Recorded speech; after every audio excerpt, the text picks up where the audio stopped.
Bismillahirrahmanirrahim. Assalamualaikum warahmatullahi wabarakatuh. Perkenalkan, nama saya Ayu Santika dengan NIM 11820900020 dari jurusan Pendidikan Guru Madrasah Ibtidaiyah Fakultas Tarbiyah dan Keguruan Universitas Islam Negeri Sunan Gunung Jati Bandung. Di sini, saya akan mempresentasikan proposal penelitian yang sudah saya buat dengan judul Implementasi Pendekatan Contextual Teaching Learning untuk meningkatkan hasil belajar pada materi ciri-ciri makhluk hidup.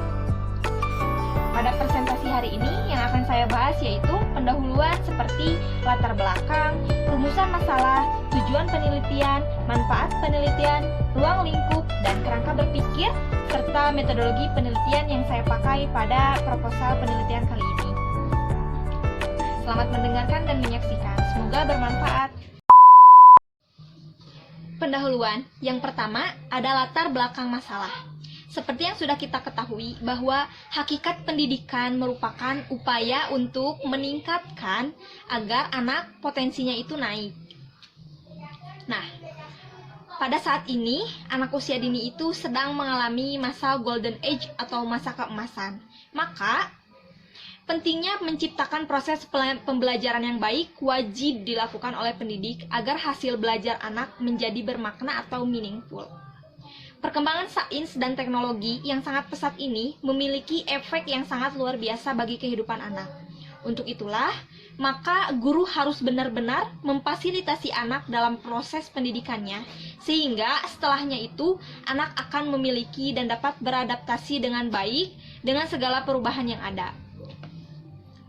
Penguasaan materi IPA atau ilmu pengetahuan alam, siswa dapat diketahui melalui hasil belajar yang diperoleh siswa. Hasil belajar itu merupakan gambaran tingkat kemajuan siswa dalam belajar yang berupa skor atau angka.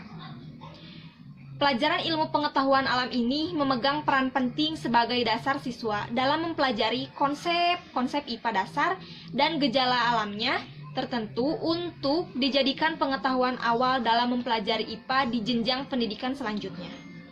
Nah, belajar itu merupakan rangkaian kegiatan jiwa, rasa, psikofisik untuk menuju ke perkembangan pribadi maupun seutuhnya, yang berarti menyangkut unsur cipta, rasa, dan karsa, ranah kognitif, afektif, dan psikomotorik. Nah, untuk itu, pendekatan sangat penting dilakukan oleh guru. Guru itu sangat penting memilih pendekatan yang cocok untuk diterapkan pada suatu pembelajaran. Pendekatan contextual teaching learning merupakan suatu pendekatan pembelajaran yang menekankan kepada proses keterlibatan peserta didik secara penuh untuk dapat menemukan materi yang dipelajari dan menghubungkannya dengan situasi kehidupan nyata, sehingga mendorong peserta didik untuk memahaminya. Dalam pembelajaran ini dibagi menjadi beberapa basis strategi pengajaran, diantaranya berbasis masalah, lingkungan, aktivitas kerja kelompok, aktivitas belajar secara mandiri. Contextual Teaching Learning atau CTL itu mengharapkan agar peserta didik tidak hanya menerima pelajaran, akan tetapi proses pembelajaran seperti ini, peserta didik ini dapat menghubungkan antara pengalaman belajar dengan kehidupan nyata, sehingga materi yang dipelajari pun akan tertanam kuat dalam memori mereka dan tidak akan mudah dilupakan. Yang kedua, rumusan masalah. Di sini saya membuat dua rumusan masalah, yaitu bagaimana perencanaan pembelajaran dengan menggunakan pendekatan contextual teaching learning untuk meningkatkan hasil belajar pada materi ciri-ciri makhluk hidup pada pembelajaran IPA kelas 3 di SD atau MI. Yang kedua itu, apakah hasil belajar siswa dapat meningkat dengan menggunakan pendekatan contextual teaching learning pada materi ciri-ciri makhluk hidup pada pembelajaran IPA kelas 3 di SD atau MI? Nah, yang ketiga ada tujuan penelitian. Tujuan penelitiannya kita menyesuaikan dengan rumusan masalah dengan dua rumusan masalah yang sudah kita buat, yaitu untuk mengetahui perencanaan pembelajaran dengan menggunakan pendekatan contextual teaching learning pada materi ciri-ciri makhluk hidup pada pelajaran IPA kelas 3 SD atau MI. Lalu, untuk mengetahui hasil belajar siswa dapat meningkat dengan menggunakan pendekatan kontekstual teaching learning pada materi ciri-ciri makhluk hidup pada pelajaran IPA kelas 3 SD atau MI. Adapun manfaat dari penelitian ini yaitu penelitian ini diharapkan dapat bermanfaat bagi semua pihak yang terkait dengan dunia pendidikan, terutama guru dan peserta didik kelas 3 yang langsung terlibat dalam proses pembelajaran di kelas. Nah, bagi siswa sendiri yaitu meningkatkan aktivitas pembelajaran khususnya pada materi IPA kelas 3 tentang ciri-ciri makhluk hidup. Nah, bagi guru untuk menambahkan wawasan dari pendekatan pembelajaran yang bervariasi yang bisa guru gunakan. Yang ketiga, bagi peneliti diharapkan dapat dijadikan sebagai bahan referensi untuk melakukan penelitian berikutnya. Yang kelima, ada ruang lingkup dan batasan penelitian.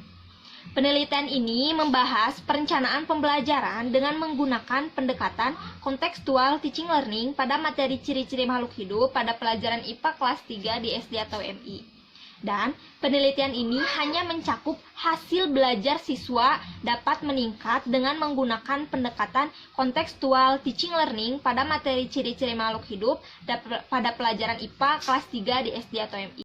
Lalu yang keenam, ada kerangka berpikir. Nah, hasil belajar adalah perubahan tingkah laku siswa secara nyata setelah dilakukan belajar mengajar yang sesuai dengan tujuan pengajaran. Itu menurut Nur pada tahun 2020. Hasil pada dasarnya merupakan sesuatu yang diperoleh dari suatu aktivitas. Sedangkan belajar merupakan suatu proses yang mengakibatkan perubahan pada individu, yaitu perubahan seperti tingkah laku, baik pada pengetahuannya, keterampilannya, maupun pada sikapnya. Hasil belajar adalah istilah yang digunakan untuk menunjukkan tingkat keberhasilan yang dicapai oleh seorang peserta didik atau siswa setelah ia melakukan usaha tertentu. Dengan pendekatan kontekstual teaching learning ini merupakan pendekatan atau sistem belajarnya itu sangat cocok dengan kinerja otak untuk menyusun suatu pola-pola yang mewujudkan suatu makna dengan cara menghubungkan teori dengan konteks di kehidupan sehari-hari peserta didik. Dengan begitu, informasi yang diterima oleh peserta didik tidak hanya disimpan di memori, tetapi akan mereka ingat sampai kapanpun gitu, karena mereka melakukannya secara nyata dan dikaitkan dengan kehidupan mereka sehari-hari. Dengan pendekatan kontekstual teaching learning membantu guru dalam mengaitkan materi ciri-ciri makhluk hidup dengan situasi dunia nyata peserta didik, sehingga mendorong peserta didik dalam membuat hubungan antara pengetahuan yang dimilikinya dengan penerapannya pada kehidupan mereka. Nah, adapun bagan yang sudah saya buat, implementasi pendekatan kontekstual teaching learning untuk meningkatkan hasil belajar siswa pada materi ciri-ciri makhluk hidup. Seperti yang terlihat, yang pertama itu kurang melibatkan siswa dalam pembelajaran sehingga pembelajaran hanya berpusat pada guru atau teacher center. Yang kedua, aktivitas belajar siswa kurang optimum, kelas tidak pernah kondusif, siswa terkadang bersikap acuh tak acuh terhadap pembelajaran dikarenakan metode yang digunakan tidak menarik. Yang ketiga, kurang terlatihnya kemampuan siswa dalam memecahkan masalah yang terjadi di lingkungan sekitar, apalagi siswa masih bersikap kurang peduli dengan lingkungan sekitarnya. Maka dari itu, selanjutnya saya membuat proposal penelitian ini dengan judul Implementasi Pendekatan Kontekstual Teaching Learning pada Materi Ciri-ciri Makhluk Hidup dengan tujuan untuk meningkatkan hasil belajar siswa dalam materi ciri-ciri makhluk hidup. Pada penelitian ini, metode yang saya pakai yaitu pendekatan kualitatif. Nah, pendekatan kualitatif yaitu berusaha memahami dan menafsirkan makna suatu peristiwa interaksi tingkah laku manusia dalam situasi tertentu menurut perspektif peneliti sendiri. Dilakukan dalam situasi yang wajar ya atau natural setting. Metode kualitatif lebih berdasarkan pada sifat fenomenologis yang mengutamakan penghayatan. Itu menurut Gunawan pada tahun 2013. Metode penelitian yang saya gunakan yaitu deskriptif kualitatif. Artinya, penelitian yang berusaha mendeskripsikan dan menginterpretasi kondisi atau hubungan yang ada, pendapat yang sedang tumbuh, proses yang sedang berlangsung, akibat yang sedang terjadi, atau kecenderungan yang tengah berkembang. Lalu yang kedua, lokasi dan waktu penelitian. Berdasarkan data yang diperoleh dari sumber pustaka, maka penelitian ini dilakukan dari rumah peneliti yang beralamatkan di Kampung Cilayung, RT 04, RW 04, Kelurahan Warga Mekar, Kecamatan Bale Endah, Kabupaten Bandung.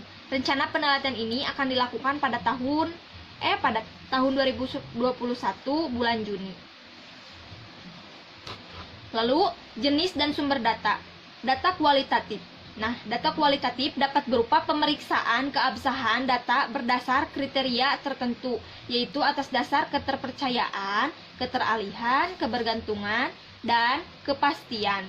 Dari data tidak menonjolkan pengetahuan peneliti dalam konseptualisasi, dan hal ini pun disebutkan beberapa teknik pemeriksaan keabsahan data oleh Moleong pada tahun 2000. Yang pertama itu perpanjangan keikutsertaan di lapangan penelitian, lalu ketekunan pengamatan, triangulasi dengan sumber membandingkan dan mengecek balik derajat kepercayaan suatu informasi yang diperoleh melalui waktu dan alat yang berbeda dengan metode pengecekan derajat keterpercayaan penemuan dan keterpercayaan teknik pengumpulan data dengan penyidik membandingkan hasil analisis yang satu dengan analisis yang lain, lalu pemeriksaan sejawat melalui diskusi, selanjutnya analisis kasus negatif, lalu ada kecukupan referensial dan pengecekan anggota baik secara formal maupun non-formal. Lalu ada uraian yang rinci, dan yang terakhir itu ada auditing atau dilakukan berdasarkan kriteria kepastian data mentah, data yang sudah direduksi, hasil sintesis, catatan proses, bahan catatan pribadi atau refleksi, motivasi, harapan, dan ramalan. Selanjutnya ada teknik pengumpulan data. Pengumpulan data merupakan salah satu tahapan yang sangat penting dalam penelitian. Teknik pengumpulan data yang benar akan menghasilkan data yang memiliki kredibilitas tinggi. Lalu penelitian kualitatif sebagai human instrument berfungsi menetapkan fokus penelitian, memilih informan sebagai sumber data. Nah, teknik yang dipakai yaitu wawancara kepada guru kelas 3 di MI yang berbentuk dialog, di mana wawancara itu berbentuk dialog. Dalam pelaksanaannya, interview dapat dilakukan secara terstruktur dan tidak terstruktur atau bebas. Di mana secara bebas artinya pewawancara bebas menekankan apa saja kepada terwawancara tanpa harus membawa lembar pedoman. Nah, di mana syarat interview seperti ini adalah pewawancara harus tetap mengingat data yang harus terkumpul untuk mengetahui seberapa efektif pendekatan kontekstual teaching learning terhadap minat belajar siswa pada materi ciri-ciri makhluk hidup di MI Sekolah Cinta ini. Lalu ada teknik analisis data, yaitu pertama itu kita penyajian data, lalu ada pengumpulan, reduksi data, dan ada kesimpulan. Nah, dimana pada kesimpulan ini merupakan langkah terakhir pada analisis data, bagian dari jawaban pada rumusan masalah yang sudah didapatkan dan disertai bukti sehingga kesimpulan itu yang ada dapat diterima. Adapun yang terakhir yaitu alur penelitian. Yang pertama penentuan, yang kedua mengelola data dan referensi, yang ketiga mengembangkan data, yang keempat pengumpulan data dan bahan referensi, yang kelima hasil penelitian, dan yang keenam kesimpulan. Cukup sekian presentasi proposal dengan judul Pendekatan Kontekstual Teaching Learning untuk meningkatkan hasil belajar pada materi ciri-ciri makhluk hidup. Semoga bermanfaat. Kurang lebihnya saya mohon maaf karena sesungguhnya kekurangan itu selalu terdapat pada manusia. Mohon maaf apabila ada salah dalam mengucapkan teori, dan saya ucapkan terima kasih kepada